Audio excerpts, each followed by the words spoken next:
এই হচ্ছে বছিলা ব্রিজ।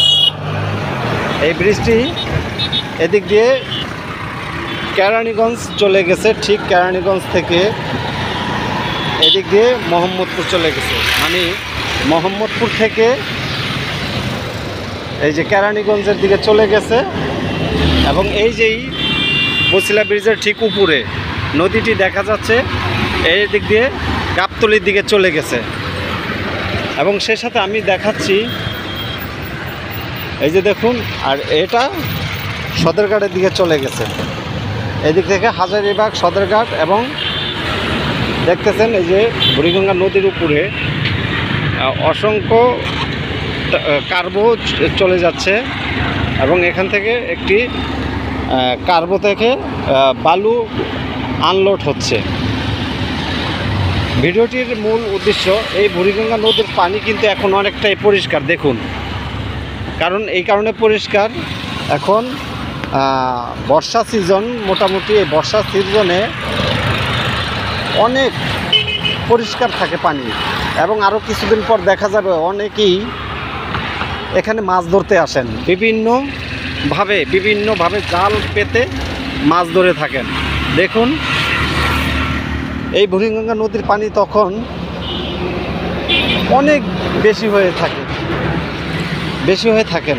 কিন্তু এই বুড়িগঙ্গা নদীর আরেকটি ইতিহাস আছে, যেটা একদম শুনতে বড় খারাপ লাগে, যে শীত মৌসুম আসলে, মানে খরা সিজন আসলে এই বুড়িগঙ্গার পানি একদম কালো হয়ে থাকে এবং গন্ধে ভরা থাকে, ময়লা আবর্জনা হয়ে থাকে। এমনকি এই বুড়িগঙ্গা পানিতে পাও ফেলানোর মতো অবস্থা থাকে না, পা ফেললে হিউজ পরিমাণ পাও চুলকায়। আপনারা দেখুন নদীটি এখন যতটা ভালো লাগতেছে, ঠিক এটা শীত মৌসুম আসলে, মানে খরা সিজন আসলে এই নদীটা ঠিক ওই মুহূর্তে একটা মৃত নদীর নামে পরিচিত হয়ে যায়। কারণ পানি থাকে না এবং প্রচুর পরিমাণ নোংরা, অস্বাস্থ্যকর পরিবেশ এই পানির ভিতরে হয়ে থাকে। কোনো ধরনের কার্যক্রম এই পানি দিয়ে করা যায় না। কিন্তু এখন দেখুন পানি অসংখ্য পরিষ্কার কিভাবে বুঝলাম, এই যে কচুরি পানা চলে আসছে।